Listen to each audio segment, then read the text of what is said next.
Tony Collier. Today I'm going to give you an example of a particular Baptist using law-gospel distinction to rightly divide the 5 points of Calvinism.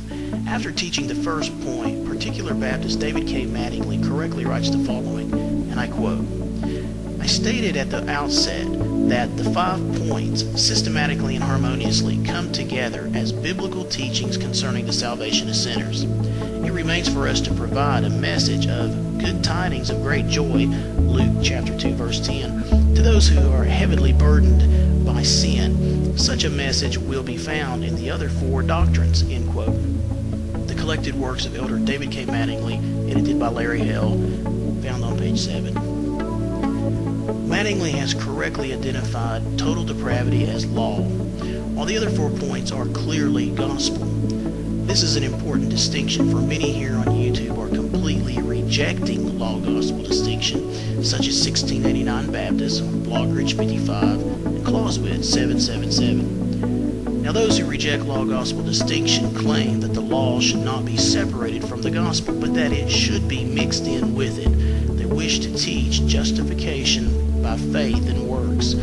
Most who reject law-gospel distinction here on YouTube are proponents of the heresy of Lordship salvation. For those of you who do not know, Lordship salvation teaches that sinners are justified by faith and works, not by faith alone.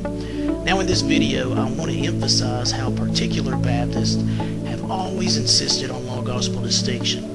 One need only read the writings of the greatest particular Baptist in history, John Gill, to see this, but one may also consult J.C. Philpott, John Newton, William Gadsby, and John Bunyan to see that they all believed in law-gospel distinction.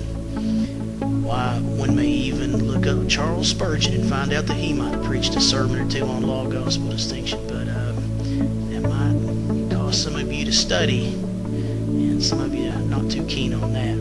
Anyhow, John Gill, like I said, the greatest of the particular Baptists, made a point to teach the proper distinction between law and gospel in his systematic theology titled A Complete Body of Doctrinal and Practical Divinity. Gill did this in volume 1, book 4 of that work. The chapters are titled Of the Law and the Gospel.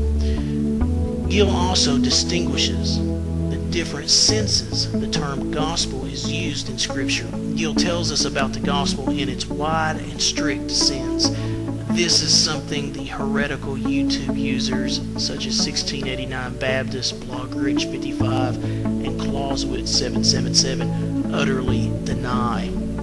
Heretic Clausewitz777 went so far as to say that the gospel having a wide and strict sense is, quote, utter rubbish, end quote. It's a lying snake headed to hell, brother. Anyways, however, John Gill correctly writes the following in his systematic theology, and I quote, "Sometimes the gospel is to be taken in a large sense, as including the word and ordinances, Matthew 28:19-20, Mark 16:15-16, and sometimes strictly for the doctrine of peace, pardon, righteousness, and salvation by Christ.